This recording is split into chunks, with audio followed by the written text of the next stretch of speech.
Okay, this video is for my brother Darris. If anybody is interested, this is my older brother. He's an author. He has a book out right now called The Crown of Cobwebs. He's written a few other books.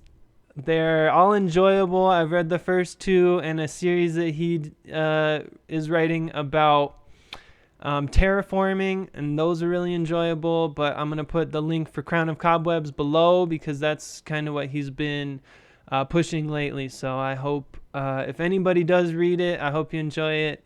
And Darris, I hope you enjoy this video. Yeah, so here we go. The basic idea is that so Star Wars in the first three trilogies, they kind of established the Force as being like spirituality, or kind of being analogous to these ideas within traditional, major religions: Hinduism, Buddhism, Christianity, Judaism, Taoism. I think for what Yoda says, you could definitely make an argument that it fits Taoism, Islam. A lot of religions. I'm not gonna name them all, but I'm sure there are some I'm missing.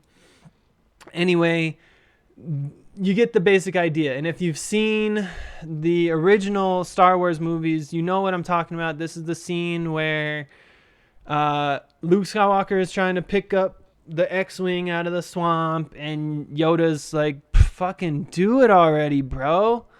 And Luke Skywalker's like, oh, I'm gonna try. And Yoda famously says, do or do not, there is no try. Anyway, what comes after that is actually the important part. Yoda explains what the Force is. He says, size matters not, look at me. You shouldn't judge me by my size. I'm paraphrasing now. And then his quote is, my ally is the Force, and a powerful ally it is. Life creates it, makes it grow. Its energy surrounds us and binds us. Luminous beings are we, not this crude matter. And he grabs Luke's flesh and grabs his shoulder. You must feel the Force around you, here, between you, me, the tree, the rock, everywhere. Yes, there, even between the land and the ship, because that's, he's trying to raise the ship up out of the swamp and get it on land. Okay. Hopefully you remember the scene. It's very famous in Star Wars, right? If you don't, whatever, look it up afterwards, or don't. I think Star Wars is pretty overhyped. Maybe watch Dark City or something else that's a little less known but better. Anywho, Yoda, the cool, and E40 got it straight right. I totally fucking agree. Star Wars, nope. Yoda, yup. Yoda's a fucking bomb diggity, right? He's the coolest dude in the whole series. And Luke Skywalker I tend to like, but I haven't seen the newest movies, so I don't know how his story ends. Anyway, with what Yoda says, he says, the Force, life creates it, makes it grow. Its energy surrounds us and binds us. So these, it sounds like some sort of pantheism or some sort of spirituality. There's this idea in Christianity that God is everywhere and everything. So when you're yelling at a child, you're yelling at God. Shout out to Brother Machine. Okay. Anyway, there's this idea, or in Hinduism, you could call this the Brahman, right? The state of being where everything is unified and everything is all one, or pantheism, or Doc Bronnerism. All one, but that's what Yoda lies out, right? I mean, he pretty much says it. I mean, he's pretty fucking clear right here. He's like, yeah, the Force is a physical thing for us. It's a physical, in this world in Star Wars, it's a physical thing, but it functions the same way that people imagine souls or spirituality or something like that would function here on Earth, right? It gives us this connection to everything around us. You can understand what people are thinking. You can you can accomplish great feats. You can do all this stuff with faith and spirituality, and you're stronger and more capable, but you're also more loving and more compassionate. And that's really, pretty clearly what Yoda's saying, right? He's saying, yeah, the Force is it's everywhere, it's everything and nothing, it's the essence of the universe, and at the same time it's completely absent from the universe. It's a force, but it's immaterial and all, whatever. It's this kind of nonsense, right? But it's something that, even if it's nonsensical in the Star Wars world, it makes perfect sense because it's literally there. You can be a skeptic and believe in the Force because you can test it. Like, hey, oh, you can make things move with your mind, and then you fucking make something move with your mind, and the skeptic you're talking to is like, oh yes, you can make things move with your mind. Cool, good job, So Yoda, and this is, remember, Yoda already lived with Qui-Gonn Jinn. Qui-Gonn Jinn died when he was 40 or 50 or 100. I don't fucking know. I don't know how old Jedis get. But Qui-Gon Jinn died with an adult body, right? And this is Yoda 50 years later saying to Luke Skywalker, Yoda is explaining the Force as being this security blanket that can also help you fight and shoot lasers really good. But it's very clearly like, based on these kind of traditional ideas of religion and faith, which makes sense because the whole Star Wars story, right, was written by Joseph Campbell, who is famous, or maybe perhaps nobody knows this, but Joseph Campbell, the guy who wrote Star Wars, who wrote the story, is famous for creating for diagramming the hero's journey or something, but he's the one that lined it out and made it very accessible to study in literature or in, school, whatever. So Joseph Campbell wrote Star Wars with this intent of being, it's a hero's journey, it's the standard hero story. He gets dragged into the world of the unknown. He gets this knowledge. He comes back, saves the day, blah, blah, blah. And with that being kind of a stereotypical story, the Force is also kind of a stereotypical thing. It can be the Christian God. It could be Brahmin. It can be the Tao or the Tao. Basically any religion, right? It can fit. It's such an open idea that you can shove it into any box that you want. Now, along comes Qui-Gon Jinn, or not along comes. Remember, Yoda is explaining all this 50 years after Qui-Gon Jinn explained the Force to Luke Skywalker's father, right? So this is the new generation is the movies from the 70s. The older generation are the movies from the 2000s. So let's just compare that, compare what Qui-Gon Jinn says. And this scene is famous because it's terrible. Everyone hated the midichlorians thing. Everyone just thought it was so stupid. I thought it was stupid too, but I fucking loved it. What a bad way. What a terrible rationalization for something that didn't need to be explained. Like, we're coming back to Star Wars. We're all already on board with the Force. You don't have to explain it. And to be fair, the Force was already explained long before. There are books and comics and info, there are novels. People went into depth on this stuff. You could have just left it out and avoided the embarrassment, but he did not. So this scene starts off with Anakin, the scene starts off with some other bullshit, whatever. The conversation gets interesting when Anakin, specifically with really terrible acting, goes to Qui-Gon Jinn. He says, I heard Yoda talking about midichlorians. I've been wondering, what are midichlorians? And I can just imagine what Yoda was saying about midichlorians. He was in the council just, oh my God, can you fucking this? You guys, we need to do something about Qui-Gon Jinn. This motherfucker keeps talking. He was talking about midichlorians again today, you guys. He said there are aliens that are possessing our cells or some shit. Like, can we send this dude out on a fucking pointless expedition for the rest of his life, please? Like, why is he even in our fucking council? Midichlorians my ass, you guys. Have you ever heard midichlorians talking to you? Because I've been a Jedi for 150 years now. I've never fucking heard midichlorians talking to me. You know, and the rest of the council's like, yeah, yo, straight up, though. Yeah, I mean, you are right, though. Like, Qui-Gonn Jinn, you know, what? Like, anyway, Sorry for being distracted while I'm recording a video. I just think it's hilarious, right? Anakin is like prompting this. He's like fucking instigating this fight. Hey, Qui-Gonn. hey, Qui-Gonn, what are midichlorians? You dumb bitch. And then Qui-Gonn takes the bait. Like full, he's like, oh yeah. Oh, you want to know about midichlorians? Oh, bro. And this is why I say he's a Scientologist, right? This is the same shit that happens when you walk into a Scientology desk. I mean, office, whatever, Scientology church reception area.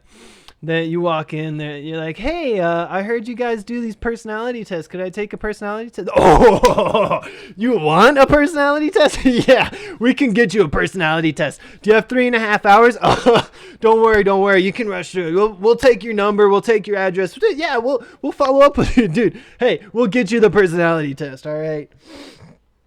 And then, you know, as you learn more about Scientology, like, what? Like, first thing you do, you take your personality test. I don't know, for anyone who hasn't ever been to a Scientology thing. You take your personality test, and whether you filled it in honestly or randomly, you'll pretty much always get the same answer, which they'll show you your Scantron, right? All your multiple choice stuff, and they'll say, hey, this, you know, I can tell you're a really good person, but I can also tell you have a lot of problems, right? You have these problems in your life. Like, no shit. Oh, really? People have problems? Yeah. Fucking A, you know?